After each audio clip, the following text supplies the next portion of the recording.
Assalamualaikum warahmatullahi wabarakatuh. Psikologi populer kembali hadir menjumpai Anda kali ini bersama saya Rifda Alda Ufaira.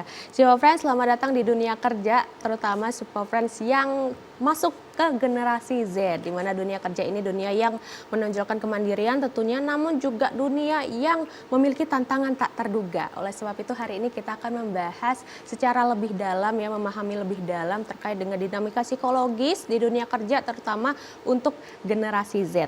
Ya, berbincang mengenai kesehatan mental generasi Z di dunia kerja, kita akan bahas bersama narasumber kita yang telah hadir di TVRI Sumatera Selatan.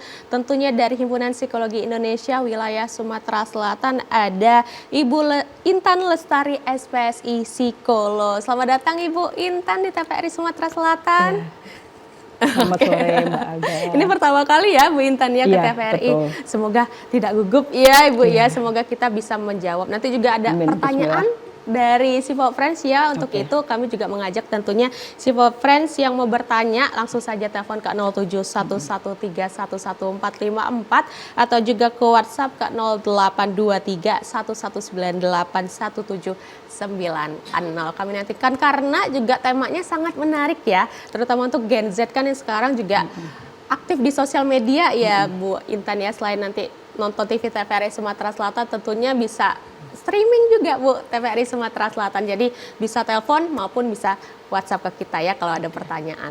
Oke Bu Intan, nih sekarang kan dunia kerja, nih usia produktif ini kan banyak kan sudah mulai Gen Z nih Bu, generasi Z ya. Kalau dari Bu Intan nih sebagai juga anggota Himpunan Psikologi Indonesia Wilayah Sumatera Selatan, juga praktisi juga terkait dengan psikologi industri dan organisasi ya Bu ya. Bagaimana nih fenomena generasi Z sekarang di dunia kerja Bu Intan? Oke, baik, kalau untuk saat ini 25% tenaga kerja itu dipenuhi oleh generasi Z. Ya, generasi Z ini kisaran usianya antara 14 sampai 29 tahun atau anak-anak yang kelahiran tahun 97 sampai 2014. Jadi kalau kita lihat generasi Z ini generasi yang sangat unik ya, unik dan mereka juga banyak tuntutan. Karena kalau orang-orang biasanya menganggap generasi Z ini generasi yang mudah rapuh, mudah menyerah, apa-apa itu mereka tidak tahan dalam lingkungan kerja yang baru, dan juga mereka dianggap sangat manja. Gitu. Makanya kalau kita bicara generasi Z ini nggak akan ada habisnya Mbak Alda. Ya. Tapi ya itu tadi, kita juga wajib paham kenapa sih mereka bisa seperti itu ya. Kita juga jangan kita yang menuntut ke generasi Z, tapi juga generasi Z juga mereka harus mengetahui sebagaimana mereka bisa menempatkan diri mereka. Dalam artian kalau di tempat kerja kan mereka akan memasuki lingkungan kerja yang baru. Jadi bagaimana cara mereka untuk dapat memasuki tempat kerjanya. Nah, jadi ada 3 hal yang harus dipahami ya sebagai karyawan baru. Yang pertama itu adalah bagaimana dia harus bisa mengenali struktur organisasi di tempat dia bekerja. Dia harus tahu siapa sih di sini orang-orang yang terlibat dalam pekerjaan itu. Kemudian yang kedua, ya, bagaimana dia harus tahu SOP-nya, alur kerjanya itu seperti apa. Dan yang ketiga, dia harus tahu kira-kira bosnya, atasan dia itu siapa. Kemudian dia bekerja itu dengan siapa dia akan berkomunikasi. Nah, ini yang sangat penting. Kadang karyawan baru itu dia tidak tahu ya, dia taunya masuk ke situ, dia bekerja ya sesuai dengan tugas yang diberikan, tapi dia lupa akan hal-hal yang tadi. Kenapa tadi menjadi hal penting? Karena kalau dia sudah tahu strukturnya, dia akan tahu posisi dia ada di mana dan apa yang harus dia lakukan. Kalau dia sudah tahu alur kerjanya, nah generasi Z itu adalah tipe yang mereka itu bekerja maunya cepat selesai. Mereka sukanya yang instan, ya. Yang penting selesai, urusan nanti salah, koreksi itu urusan nanti. Yang penting dikumpul dulu. Ya. Tapi beda kalau mereka ketemu dengan atasan yang generasi di atas mereka. Atasan itu maunya mereka kerja sesuai dengan aturan. Di tempat saya bekerja, itu ada karyawan begitu dia masuk, dia langsung bertanya, "Ibu maunya saya kerja, Ibu mau prosesnya, ya atau Ibu mau hasilnya?" Kalau ibu mau hasil, prosesnya terserah saya akan melakukan apa. Ibu jangan tanya. Tapi kalau ibu mau prosesnya, ya saya akan mengikuti aturan dari perusahaan, tapi itu pasti lambat dalam mengerjakan. Nah, itu salah satu contoh tipe anak-anak sekarang. Mereka sangat to the point gitu untuk menghadapi hal-hal ini. Kalau kembali lagi ya, kalau generasi sebelumnya itu tadi mereka mengikuti SOP ya, aturan itu harus diikutin, harus jelas ya. Bahkan untuk chat di WA aja, kalau orang lama pasti akan basa-basi dulu, ibu apa kabar, ini bagaimana. Kalau anak sekarang enggak, mereka akan tanya langsung, Bu ini yang mau direvisi yang mana. Itulah bedanya. Jadi di sini masalah lingkungan itu juga sangat berpengaruh. Dan kita sebagai generasi yang bukan generasi Z lagi, kita harus paham bagaimana kita menghadapi generasi sekarang, entah itu generasi milenial, generasi Z, generasi X, kita harus tahu bagaimana caranya. Bagaimana kita menempatkan mereka atau bagaimana kita menempatkan diri. Kalau kita banyak tuntutan ke mereka, mereka tidak bisa memenuhi itu, ya nanti akibatnya di perusahaan itu akan, kalau orang bilang sekarang itu toksik ya, jadi tidak sehat. Jadi anak-anak itu juga tidak betah untuk ada di lingkungan itu. Luar biasa ya sih Pak Friends, ya pertanyaan pertama sudah dijawab segambreng itu, sekompleks itu ya. Nanti kita akan bahas lebih lanjut tentunya ya. Nah Bu Intan, tadi saya menarik nih terkait dengan contoh-contoh cara kerja Gen Z ya Bu ya. Kalau di kantor Ibu ada nggak sekarang kerjasamanya sama Gen Z Bu? Ada ya. Di tempat saya ada anak intern juga, ada 4 anak intern tempat saya. Kemudian untuk yang baru masuk juga itu ada beberapa anak yang kerjasama dengan saya. Dan itu rata-rata Gen Z ya Bu Intan ya? Rata-rata Gen Z paling banyak gitu. Nah itu kayak gimana Bu untuk menghadapi Gen Z itu, apakah sebagai kita ya, sebagai yang lebih senior, sebagai yang generasinya di atas nih, kalau menurut Bu Intan bagaimana untuk menghadapi generasi Z ini? Karena kan banyak kan penilaiannya itu negatif ya, cenderung sekarang itu penilaiannya cenderung negatif ya terhadap Gen Z Bu ya, terlebih lagi di dunia kerja nih. Kalau menurut Bu Intan yang praktisnya gitu ya, yang memang di lapangannya itu bekerja sama dengan generasi Z itu seperti apa? Ya, yang harus kita pahami, generasi itu mereka suka hal yang fleksibel ya, mereka tidak mau diatur ya, dan mereka juga tidak mau diceramahin. Jadi mereka tidak mau kita kasih tahu panjang lebar ceramah, itu mereka tidak suka.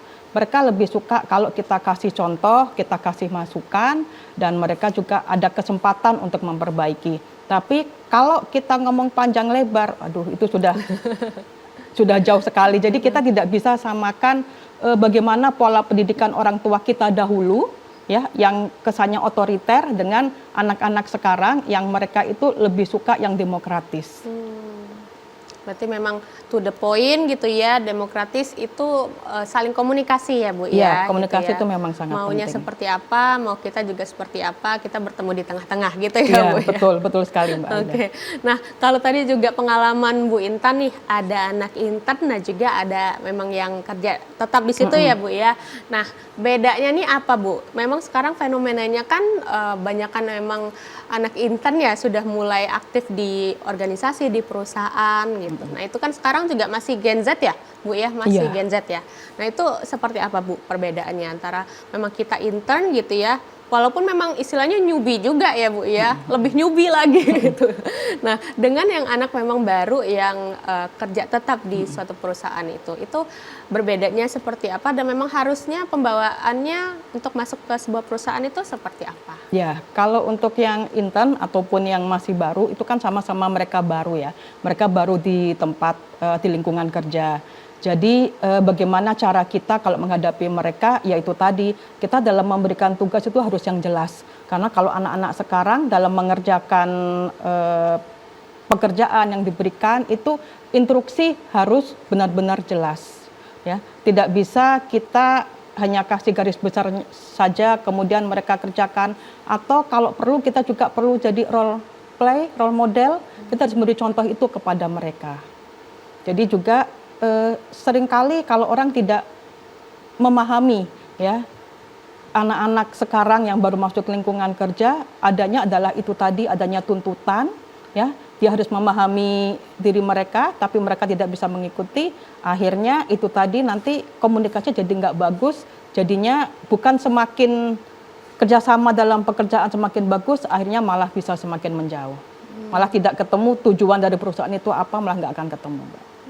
Oke, berarti memang intinya sekarang itu komunikasi ya, Bu Intan ya. Jadi memang kita harus komunikasi baik tuh antara Gen Z dengan atasannya gitu ya, dan juga kita sebagai atasan atau generasi yang di atasnya kepada Gen Z ya. Iya. Nah, ini saya juga baru baca-baca berita berapa hari ini ya, Bu ya. Memang sekarang kan bahasanya tuh indis ekonomi, Bu Intan ya. Sekarang lagi beberapa hari yang lalu itu banyak kan layoff juga besar-besaran di sebuah juga perusahaan atau di beberapa perusahaan juga, Bu Intan. Kalau menurut Ibu nih, untuk pesan juga untuk generasi Z ya, dengan indis ekonomi nih Bu Intan ya, gejolak ekonomi, gejolak di dunia kerja, memang bekal yang harus dimiliki generasi Z ini, terutama yang newbie tadi yang baru mau bekerja, itu harus seperti apa nih untuk bisa masuk, untuk bisa bertahan nih Bu Intan? Iya, kalau untuk orang-orang baru ya yang kita harapkan dia bisa menyelesaikan tugasnya dengan baik. Kemudian ilmu itu bisa dia pelajari di tempat kerja. Kadang kalau di sekolah dia dapat teorinya, tapi prakteknya dia dapat di tempat kerja. Kalau dia bisa menyelesaikan itu, bisa beradaptasi dengan lingkungannya, kemudian dia bisa menyelesaikan ya. Karena kembali lagi ya, kalau anak sekarang itu kadang mereka kalau ditanya baru jawab progresnya sampai di mana. Kalau atasan tidak tanya, mereka nggak akan kasih laporan. Tapi begitu ditanya, oh ini sudah sampai mana, kendalanya apa, baru mereka bilang. Anak-anak sekarang tuh mereka lebih suka apa ya? Mereka itu lebih suka sendiri. Kita bisa katakan sekarang kan generasi mereka itu digital native. Ya, jadi bahasa ibu mereka itu bahasa teknologi. Beda dengan kita, bahasa ibunya dulu mungkin dari orang tua ya, yang ngasih tahu tentang hal-hal yang baru atau lingkungan. Kalau sekarang, anak-anak sekarang itu dari teknologi. Bahkan nggak usah diajarin pun, anak yang baru lahir itu mereka tahu gimana sih mereka belajar dengan teknologi. Nah, itu tadi. Jadi adanya media teknologi seperti itu harus bisa mereka manfaatkan dengan baik. Jangan hanya media itu mereka gunakan untuk main game, ya, atau mungkin iya untuk main yang lain. Tapi justru ilmu itu bisa mereka dapatkan di sana, ya. Beda, kembali lagi kan beda dengan generasi kita. Generasi saya itu imigrasi native. Jadi saya itu belajar teknologi itu baru setelah saya dewasa. Itu kan lebih beda ya, lebih susah malahan. Kalau anak sekarang nggak usah diajarin, mereka sudah paham. Dan itu tadi, karena mereka sudah paham, jadi tuntutan kita kepada mereka jadi lebih tinggi. Jadi bisa dibayangkan kalau anak-anak itu baru masuk, pasti kalau ada apa-apa yang menyangkut teknologi, langsung diserahkan ke mereka. Ya, makanya anak-anak sekarang lebih suka kalau mereka bekerja yang berhubungan dengan medsos, ya. Mungkin mau jadi apa, digital, apa, kreasi, mereka lebih suka yang seperti itu. Baik. Oke Bu Intan, ini intinya itu adalah adaptif ya Bu ya, entah ke teknologi atau cara berkomunikasi dengan orang lain gitu. Oke Bu, nanti kita akan bahas lebih lanjut ya tentang tema kita hari ini, namun setelah jeda pariwara berikut ini tetaplah bersama kami di Psikologi Populer.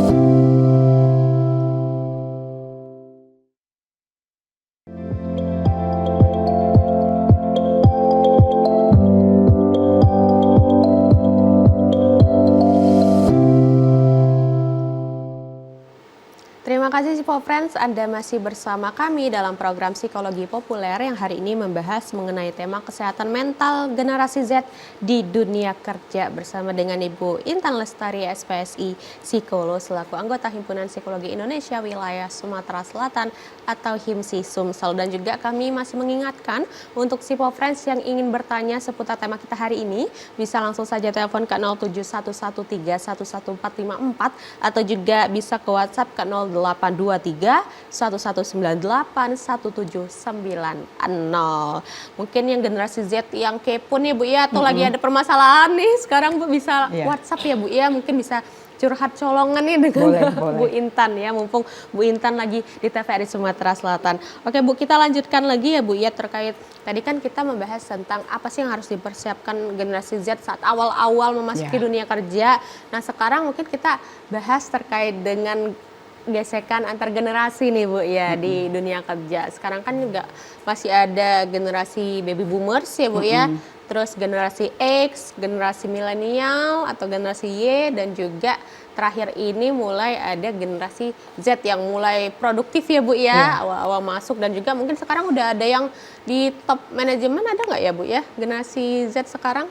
Ada, sudah ada. Ya, sudah ada. Iya. Nah, tapi kalau menurut pengalaman Bu Intan ya, apa sih Bu yang sering kali jadi gesekan di tempat kerja ya Bu ya, terkait dengan antar generasi ini Bu?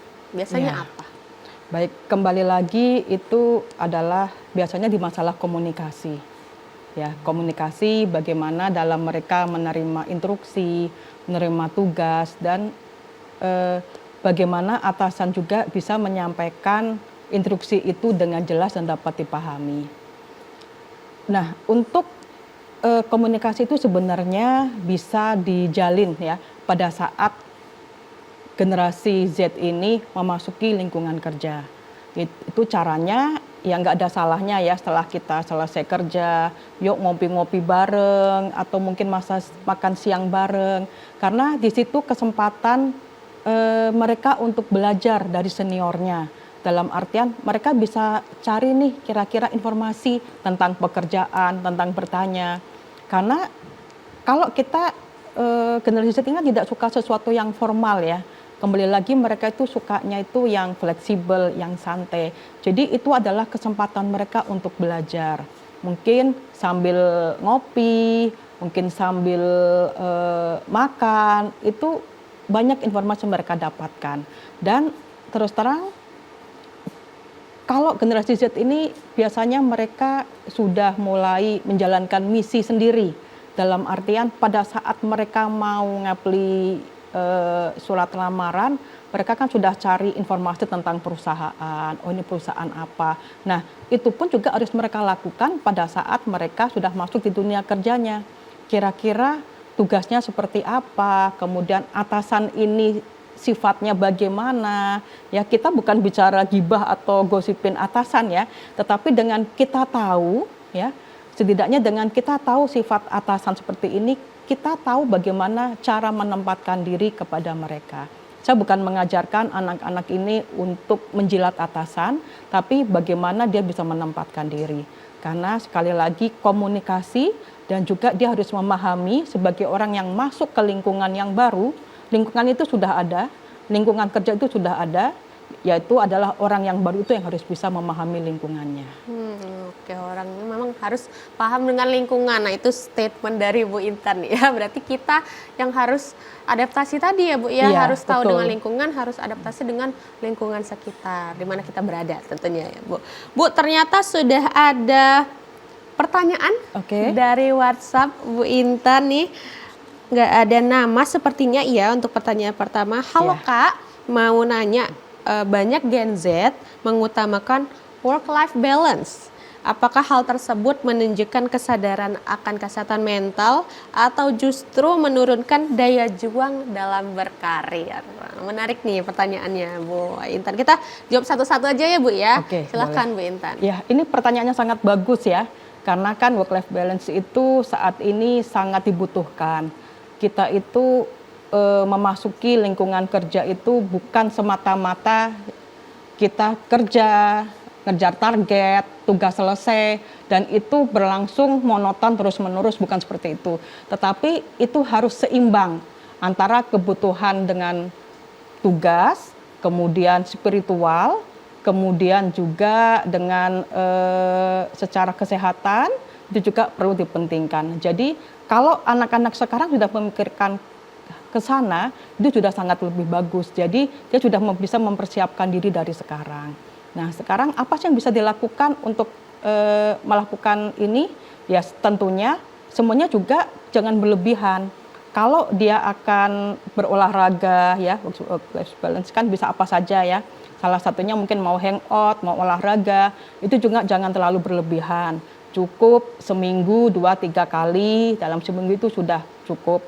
Kalau setiap hari dilakukan juga pengaruh juga, mungkin energinya juga akan habis. Kemudian kalau dari dana, kan nggak mungkin kita juga keluar nggak akan mengeluarkan biaya. Lama-lama boncos juga kan ini biayanya. Jadi semuanya juga, kalau semuanya itu masih wajar, ya, yang bisa tahu adalah diri kita sendiri, itu sudah lebih bagus. Oke, berarti memang harus itu baik ya Bu ya, udah ada aware terkait dengan work-life balance tadi, Iya, tapi sudah ada sinyal lah, sinyal ya. dari diri kita untuk bisa hidup yang seimbang seperti itu. Jadi kita harus tahu juga di mana posisi kita ya Bu ya. Kalau lagi capek-capek terus olahraga kan juga, nah itu pengaruh ke kerjaan juga nanti ya Bu ya. Berarti memang harus tahu sinyal kita, sinyal diri kita sendiri. Ya, betul, oke, Mbak. Terima kasih Kakak yang sudah bertanya. Ya, kalau terima misalnya kasih. mau ada pertanyaan lebih lanjut, tanyain lagi ya Kak ya, mumpung ada Bu Intan di sini. Oke Bu, ternyata ada pertanyaan lainnya lagi nih Bu. Dan juga sepertinya tidak ada nama nih. Kakak-kakak kalau misalnya mau nanya nanti namanya ya Kak ya, atau lebih baik juga tanya ini Bu, misalnya dari mana, dari Prabu Muli gitu ya, biar kita tahu bisa sapa-sapa ya untuk Sipo Friends dimanapun berada. Ini halo dok, ini bukan dok ya, tapi Ibu psikolog nih, nanti bisa panggilannya halo Ibu psikolog gitu ya. Oke, halo Ibu, aku, ada namanya Bu. Ayu, nih halo Mbak Ayu, mau tanya, banyak Gen Z yang memilih resign kerja karena merasa lingkungan kerjanya tidak sehat. Menurut dokter atau menurut Bu psikolog nih, bagaimana cara mengenali apakah kita memang sedang kelelahan fisik atau hanya sedang mengalami fase adaptasi? Oke, baik. Halo Mbak Ayu ya. Pertanyaan bagus ya Mbak Ayu ya. Jadi memang banyak Gen Z itu yang memutuskan untuk resign dari dunia kerja. Salah satunya adalah karena harapan mereka ke dunia kerja itu tidak seperti ekspektasinya. Kadang orang sudah mengharapkan kerja di tempat yang lebih enak, ya, menyenangkan. Dan ternyata begitu mereka masuk di dunia kerja itu beda jauh dengan yang mereka harapkan. Apalagi kalau sekarang ini anak-anak sekarang itu mereka mengharapkan tempat kerja yang adem, ya, mungkin yang dingin, yang kalau orang melihat itu perusahaannya itu cukup bonafit, kemudian kalau bisa pekerjaannya enak gitu, nggak perlu yang susah-susah, nggak perlu ngangkat-ngangkat, ya. Tapi kan kita tidak bisa memilih ya di mana kita akan ditempatkan atau kita akan bekerja sebagai apa. Nah, salah satu caranya adalah kita harus tahu tujuan kita bekerja itu apa. Kalau kita tahu tujuan kita bekerja, saya yakin Anda pasti bisa menguatkan diri Mbak Ayu terutama untuk bisa bertahan. Tapi kalau memang lingkungan kerja Anda itu tidak sehat, toksik, ya kita harus pahami dulu tidak sehat itu ada di mana. Ya, apakah memang teman kerjanya yang banyak tuntutan atau memang kantornya juga yang memberikan kerja yang di luar dari standar kita, dalam artian kerjanya ini cukup apa ya, mungkin bisa 24 jam, ya, bisa seperti itu. Nah, kalau memang itu tidak sesuai dengan aturan, ya kita juga di sini belajar ketenaga kerjaan. Kalau itu tidak sesuai dengan aturan ketenaga kerjaan, ya silahkan Anda bisa melaporkan ke pihak terkait atau ke pihak tenaga kerja. Tapi kalau memang dari Anda sendiri yang itu tadi tidak sesuai dengan ekspektasi, ya kembali lagi adalah ketujuan Anda bekerja itu untuk apa. Oke, statementnya tujuan bekerja itu untuk apa? Luar biasa Bu ya. Statement Bu Intan ini biasa di akhir-akhir tuh ada statement yang jadi highlight. Oke, semoga Mbak Ayu pertanyaannya atau jawaban dari Bu Intan menjawab pertanyaan dari Mbak Ayu ya. Kalau misalnya ada yang masih ingin ditanya, bisa langsung WhatsApp lagi. Terima kasih sekali lagi untuk Mbak Ayu. Oke, Bu Intan kita lanjutkan lagi ya. Tadi menarik sekali. Berarti kalau misalnya saya ambil statement ya, berarti memang kita sebagai karyawan itu harus menempatkan diri di lingkungannya ya gitu ya. Harus beradaptasi dengan lingkungannya, dengan kantornya, dengan tempat kerjanya. Bukan tempat kerja yang harus mengikuti apa maunya karyawan gitu. Atau seperti apa kalau dari kacamata Bu Intan ya? Ya, setiap perusahaan pasti punya budaya sendiri. Ya, budaya seperti apa ya kita juga harus pelajari, karena mungkin untuk beberapa teman yang sudah pernah beberapa kali pindah pekerjaan, pasti dia paham lingkungan kerjanya seperti apa. Nah, itu yang kita harus ikutin. Kalau memang lingkungan kerjanya itu baik, itu sesuai, silahkan. Tetapi kalau memang di situ lingkungan kerjanya tidak baik, ya kembali lagi ke kita sendiri. Tapi intinya setiap perusahaan pasti ada budayanya masing-masing. Oke, jadi balik lagi kita harus sebelum melamar juga harus tahu budaya perusahaannya ya Bu ya. Iya. Biasanya ada di websitenya Di gitu ya. website ya itu tadi ya, kita kan bisa mencuri-curi ya websitenya. Kemudian pada saat masuk 2 minggu pertama itu adalah kesempatan untuk observasi ataupun tanya-tanya ya, observasi mengenai lingkungan kerjanya. Nah, nanti selanjutnya ya tinggal kita mengikutin. Oke, berarti sekarang itu kalau bisa jangan cap cip cup aja ya Bu ya. Kita harus tahu, juga harus ada informasi terkait dengan perusahaannya tadi, apakah sesuai dengan budaya atau value kita atau tidak gitu ya Bu Intan ya. Oke, luar biasa Bu Intan. Jangan kemana-mana juga untuk Sipa Friends, nanti kita akan lanjutkan lagi perbincangan dengan Bu Intan tentunya setelah jeda pariwara berikut ini. Tetaplah bersama kami di Psikologi Populer.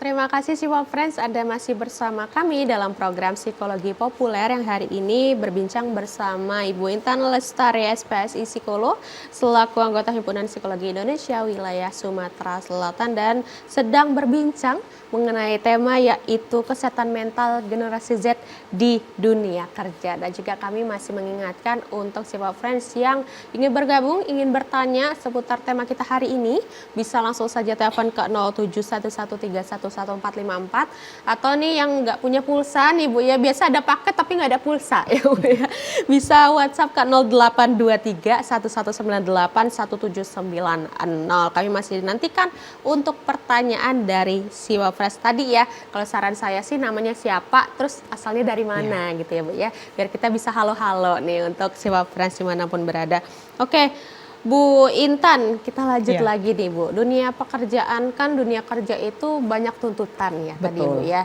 Tadi di satu sisi kita harus mandiri, menyesuaikan diri, tapi juga jangan lupakan tuntutan yang ada. Kadang tuntutannya tidak terduga ya Bu ya. Tiba-tiba besok banyak kerjaan, besoknya lagi agak santai. Nah, kalau misalnya menurut Bu Intan gitu ya, khususnya untuk generasi Z, biasa yang jadi sumber stres mereka tuh apa sih Bu? Mungkin berbeda dengan generasi-generasi sebelumnya. Kalau khususnya generasi Z tuh biasanya sumber stresnya apa? Ya, jadi kalau kita bicara stres itu banyak faktor di sini ya. Untuk sebagian orang masalah pekerjaan itu ada yang menganggap santai. Tetapi ada orang yang baru dikasih pekerjaan, ini belum selesai, kemudian dikasih lagi yang menumpuk. Ada yang memang tidak tahan dengan tipe-tipe dengan tugas yang seperti itu. Jadi sebenarnya yang bisa mengenali stres itu adalah diri kita sendiri. Caranya seperti apa? Kalau kita sudah merasa mudah lelah, mudah capek, kemudian kayaknya itu kalau sudah mau hari Sabtu Minggu seneng banget, nanti sudah mulai Senin itu sudah nggak semangat, itu kita harus mengenali itu ya. Ada beberapa hal ya yang harus di sini teman-teman juga pahami, dalam artian itu tadi ya, adanya hal-hal yang di luar kendali kita. Mungkin kita tidak suka dengan pekerjaan kita tidak suka dengan atasan kita, itu bisa menimbulkan psikosomatis. Yang dulunya kita tidak ada apa-apa, tahu-tahu muncul penyakit baru, mungkin jadi asam lambung ya. Sekarang itu bagian tubuh mana kita yang mudah kena penyakit, atau mungkin mudah lelah, atau mungkin jadi kecemas. Nah, kita yang bisa pahamin. Nah, caranya seperti apa? Kalau kita sudah ada di tahap-tahap seperti itu, yang pertama adalah kita letakkan dulu pekerjaan kita, tarik nafas dulu, ya, kemudian kita tenangkan diri, baru kita lanjutkan. Atau itu tadi di saat santai perlu kita mungkin nonton, atau jalan, atau ngobrol dengan teman, itu silahkan. Terus kalau memang sudah sampai di tahap yang paling sulit, ingat, boleh kita merasa stres, tapi pekerjaan itu tetap tanggung jawab. Atasan nggak akan mau tahu, ya. Kamu stres, tapi tetap dituntut pekerjaan itu selesai. Jadi caranya adalah dia harus punya target minimum apa yang harus dia kerjakan. Jadi, ya sekali lagi kita harus bisa mengenali diri kita harus menyelesaikan tugas kita, yaitu dengan target minimum itu harus kita selesaikan. Seperti itu Mbak Alda. Oke, walaupun memang tantangannya tadi tak terduga, tadi ya ada cara-caranya ya Bu ya. Kalau memang itu sangat mengganggu, ya hentikan sejenak terus tarik nafas. Iya, hentikan sejenak, mungkin ngobrol dengan teman. Tapi kan ada batasan ya, bukan ngobrol seharian ya. Iya, itu malah mengganggu temennya yang lain kalau seperti itu. Jadi kita cari-cari memang cara-cara yang memang efektif untuk diri kita ya Bu ya. Nanti bisa juga kalau misalnya memang sudah terganggu gitu ya, maksudnya pekerjaannya sangat terganggu kehidupan sehari-hari, bisa konsultasi ke psikolog juga ya Bu Intan ya. Nah kalau misalnya si Fresh nih Bu Intan ya mau tanya-tanya konsultasi lebih lanjut terkait dengan misalnya kesehatan mental di dunia kerja atau lingkupnya dunia kerja nih, bisa nggak ke Bu Intan nih? Oh bisa, kebetulan saya juga aktif juga sebagai karyawan, saya bagian dari perusahaan. Ya, jadi kalau untuk teman-teman di sini yang ingin konsultasi masalah pekerjaan atau seputar tentang hal-hal baru di dunia kerja, itu bisa menghubungi saya, nanti nomor teleponnya nanti bisa tanya ke pihak TVRI. Oke, nanti bisa tanya ke pihak TVRI ataupun ke via HIMSI juga bisa ya? Via HIMSI juga bisa. Karena Bu Intan ini juga saya bagian dari HIMSI. Bagian dari HIMSI. Ya. Dan juga salah satu ketua asosiasi ya Bu ya? Ya, Asosiasi Psikologi Industri di Sumatera Selatan. Sumatera Selatan. Nah, jadi insya Allah pengalamannya bisa lah untuk konsultasi ini ya Bu ya, terkait dengan psikologis di dunia kerja itu sangat memungkinkan ya Bu ya. Oke, luar biasa, ternyata Bu Intan ada lagi yang chat di WhatsApp nih. Nah ini ada Mbak Nana dari Palembang yang mau bertanya, apakah benar masalah utama Gen Z adalah kurangnya mental tahan banting atau justru dunia kerja yang masih mempertahankan budaya kerja yang tidak sehat dan dianggap sebagai hal yang normal? Waduh, ini to the point, ini Gen Z benar-benar ya Bu ya? To the point sekali pertanyaannya, gimana nih Bu? Ya, baik. Pertanyaan ini jawaban buat Mbak Nana ya yang di Palembang, pertanyaan juga cukup bagus ya. Jadi Gen Z ini bukan karena mereka lemah. Orang menganggap Gen Z ini adalah generasi yang lemah yang tidak bisa tahan lama. Sebenarnya bukan karena mereka lemah, tetapi karena tuntutan dari perusahaan itu yang kadang tidak sesuai dengan tujuan mereka. Ya, kembali lagi seperti yang tadi saya sampaikan, ya, kadang orang-orang baru yang berkecimpung di dunia kerja, mereka tuntutannya seperti ini. Tetapi perusahaan juga, karena mereka juga ada beberapa hal yang menjadi pertimbangan, juga mereka menuntut kepada orang-orang baru untuk bisa mengikuti apa yang menjadi aturan perusahaan. Nah, hal ini yang kadang tidak ketemu, ya.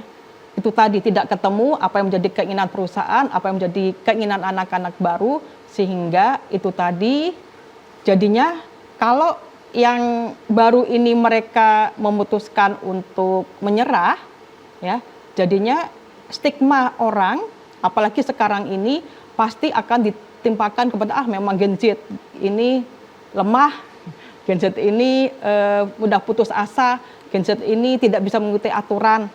Tapi sekali lagi ya, itu bukan karena lemah, tapi memang tujuannya karena belum sama.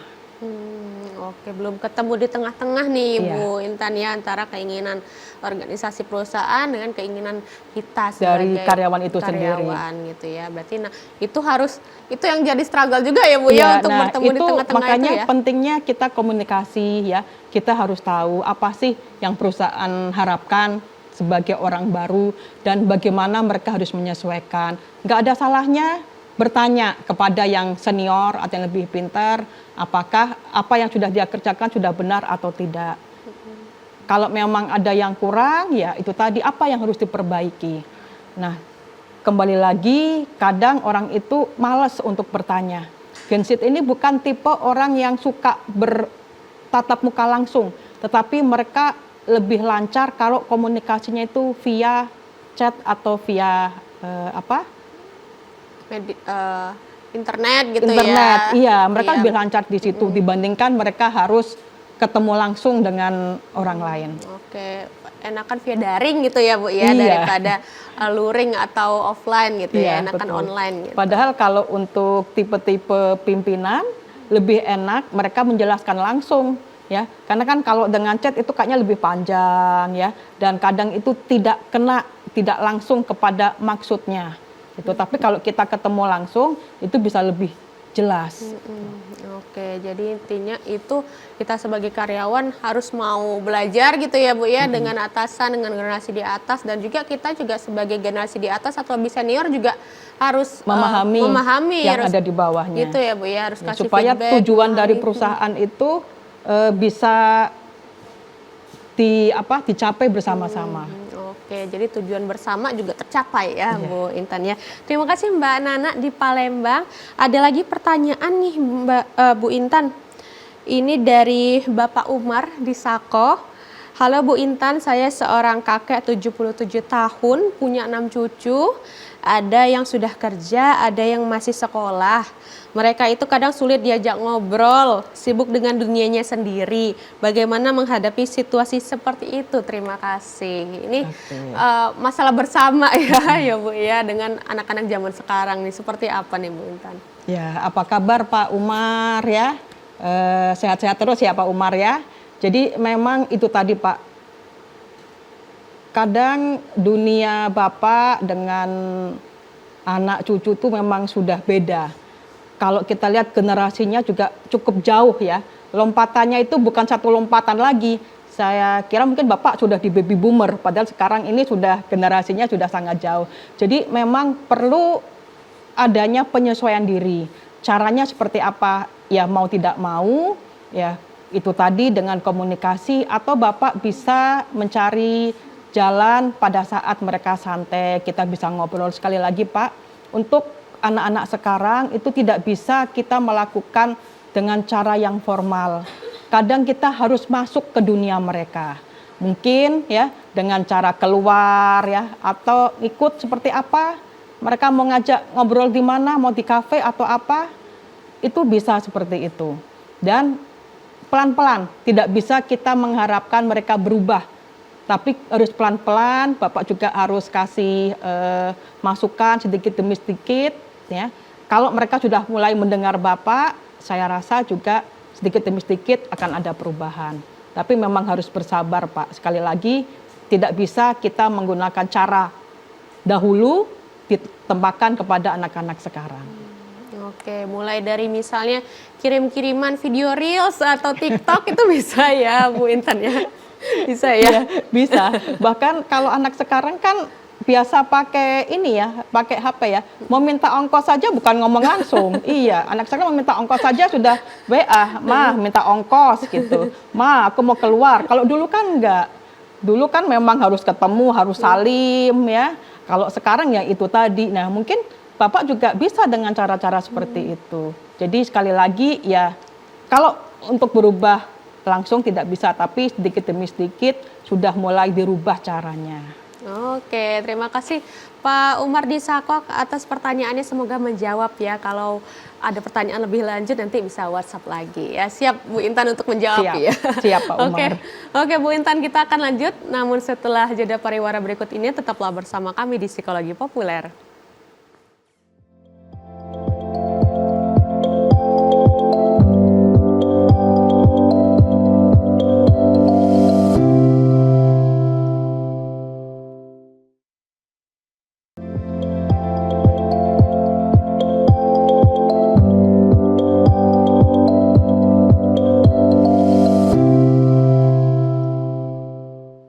Terima kasih Cipo Friends, Anda masih bersama kami dalam program Psikologi Populer yang hari ini membahas mengenai kesehatan mental Gen Z di dunia kerja bersama dengan Bu Intan Lestari, SPSI Psikolog selaku anggota Himpunan Psikologi Indonesia Wilayah Sumatera Selatan. Dan juga kami masih mengajak untuk Cipo Friends dimanapun berada yang ingin bertanya seputar tema kita hari ini bisa langsung saja telepon ke 0711311454 atau juga ke WhatsApp ke 082311981790. Nah, ngomong-ngomong terkait WhatsApp nih ada pertanyaan lagi Bu dari WhatsApp ya. Ini dari Mbak Yuni. Saya ingin bertanya, ini agak panjang ya Bu ya, butuh waktu nih Bu ya.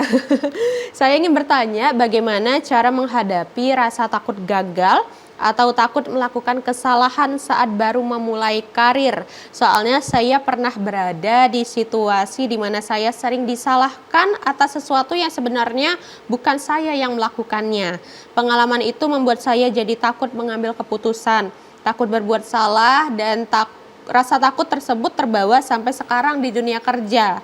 Menurut Ibu, bagaimana cara membangun kembali rasa percaya diri agar pengalaman seperti itu tidak terus mempengaruhi kinerja dan kesehatan mental kita? Luar biasa pertanyaannya Bu ya, dari pengalaman pribadi sepertinya ya. Silakan Bu Intan. Dari Mbak Yuni ya, baik Mbak Yuni saya akan bantu menjawab. Jadi yang namanya ketakutan akan kegagalan itu hal yang wajar. Justru dengan adanya hal itu yang bisa memompa diri kita untuk berusaha lebih baik lagi. Tapi kalau saya menanggapi dari apa yang terjadi Mbak Yuni, berarti kan Mbak Yuni pernah melakukan suatu bukan kesalahan, tetapi itu ditimpakan kepada Mbak Yuni. Sebenarnya kita masih bisa untuk membela diri. Itu adalah salah satu upaya kita untuk membela diri kalau memang kita tidak melakukan hal itu. Tapi kalau dalam kondisi tertentu di mana kita tidak bisa membela diri, ya itu jangan hal itu juga membebani diri Mbak Yuni. Jadi Mbak Yuni juga harus bisa untuk bangkit. Mbak Yuni harus bisa untuk mencoba lagi hal-hal yang baru. Ingat ya Mbak ya. Karena kalau di dalam perusahaan itu orang menjadi senior, orang menjadi pimpinan, dulu asalnya juga mulainya dari bawah, mulainya dari dasar. Jadi Mbak Yuni juga harus bisa mengatasi hal ini. Kalau dari sekarang Mbak Yuni tidak mencoba untuk mengatasi sedikit demi sedikit, nanti akhirnya juga akan stuck di situ. Nah, caranya seperti apa? Caranya Anda harus meyakinkan diri Anda bahwa Anda bisa. Dan juga dilatih sedikit demi sedikit. Mungkin berani untuk mengatakan tidak apabila itu memang tidak sesuai dengan apa yang orang tuduhkan kepada Anda. Dan juga Anda juga harus memiliki alasan yang tepat dalam hal ini. Jangan Anda mengatakan tidak tapi Anda tidak bisa menjelaskan. Nah, ini kesulitannya. Tetapi kalau saya rasa kalau Anda punya dasar, punya alasan, mungkin untuk saat ini orang lain tidak menganggap apa yang Anda sampaikan, tapi suatu hari nanti atau pada saat situasinya sudah mulai tenang, Anda bisa menyampaikan masalah Anda, saya rasa pasti orang juga bisa mendengarkan. Tetap semangat ya Mbak ya, tetap semuanya juga dicoba. Ingat perjalanannya masih jauh Mbak, jadi kalau Anda tidak mencoba dari sekarang, ya tetap segitu saja sih usahanya nanti, nggak akan berkembang. Oke, luar biasa. Terima kasih Mbak Yuni atas sharingnya ya, itu juga sharing ya Bu ya. Terus tadi juga ada pertanyaannya, semoga jawaban dari Bu Intan menjawab untuk pertanyaan dari Mbak Yuni. Ya, nah itu sekarang memang banyak generasi Z dan juga sebenarnya tidak terkungkung di generasi Z aja ya Bu ya. Kadang kita merasa melakukan kesalahan langsung kurang pede. Nah itu jadi masalah bersama juga ya Bu Intan ya di dunia kerja khususnya. Nah terkait juga tadi Bu Intan mengatakan di statement terakhir jadi nggak bisa berkembang nih. Sepenting apa sih Bu kita memiliki mindset untuk berkembang? Kita tahu zaman sekarang ya sebutannya growth mindset itu Bu Intan, untuk terus berkembang setiap harinya tidak stuck di kondisi yang sama. Itu sepenting apa sih Bu? Iya, jadi itu sangat penting sekali ya, karena skill atau kalian itu tidak kita dapatkan dari lahir. Itu semuanya juga ada proses belajar, ada proses pengalaman, sehingga semakin hari kita bisa bertambah pengalaman kita sedikit demi sedikit. Dan jangan sampai kita merasa cukup dengan apa yang kita dapatkan. Kita harus merasa lapar terus ya dengan ilmu-ilmu yang baru untuk upgrade diri. Karena sebagai seorang karyawan, apalagi untuk yang baru-baru ini, harga diri Anda itu sangat penting. Harga diri dalam artian harga jual. Ya. Jadi pada saat Anda akan memasuki dunia yang baru, pasti orang yang ditanya adalah kemampuan apa yang Anda miliki. Ya. Orang nggak akan bertanya bakatnya, tapi skill apa yang Anda punya. Dengan Anda bisa menjual diri Anda dengan sangat bagus, Anda punya kemampuan yang bagus, otomatis harga jual Anda pasti cukup tinggi dan itu yang sangat dicari. Tidak perlu Anda mencari pekerjaan ke sana ke sini, saya rasa beberapa perusahaan besar pasti akan melirik Anda untuk ditarik ke dalam timnya. Nah, caranya supaya kita bisa upgrade ya, itu ya kita juga harus tahu apa sih yang harus kita tambahkan, kemampuan diri apa yang harus kita tambahkan. Aku kurangnya di mana? Ya, kalau kita tidak tahu ya kita bisa tanya ke orang lain, apa yang harus saya tambahkan dalam diri Anda. Kalau untuk belajar juga saat ini tidak susah ya, tidak perlu kita mungkin kursus, pelatihan, harus mengeluarkan dana.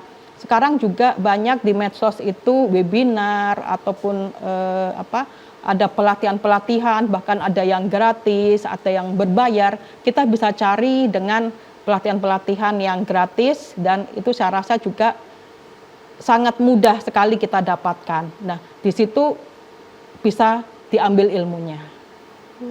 Oke, jadi selain tadi ya Bu ya, kalau di segmen sebelumnya kita juga membahas mengenai work life balance ya. Selain di dunia pekerjaan, kita juga harus balance dengan dunia di luar pekerjaan, dunia kita sehari-hari, tapi juga di satu sisi juga tetap harus berkembang dari segi pekerjaan kita ya Bu ya. Tadi betul. dari mungkin kita mencari webinar yang free gitu, nggak harus yang berbayar terus ya Bu ya, tapi juga kita cari misalnya hal-hal yang free gitu atau Yang ke perpustakaan itu juga bisa ya Bu ya. Atau mungkin bisa bertanya kepada senior ya, senior yang bisa dalam artian bisa mau menularkan ilmunya juga bisa. Oke, jadi sebenarnya banyak hal yang bisa dilakukan untuk kita bisa berkembang terus gitu ya, yang bermanfaat untuk masa depan kita tentunya. Oke, luar biasa Bu Intan, ternyata kita sudah di penghujung acara, di penghujung program nih, luar biasa sekali perbincangan kita.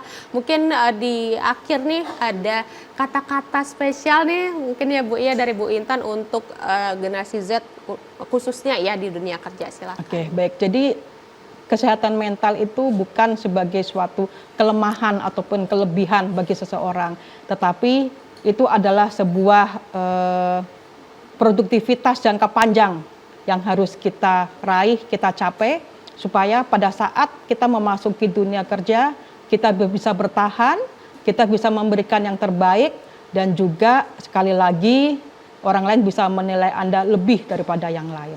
Oke, luar biasa. Semoga kata-kata terakhir dari Bu Intan hari ini ya Bu ya di program ini bisa memotivasi untuk siapa fresh dimanapun berada ya untuk tetap semangat dalam bekerja ya.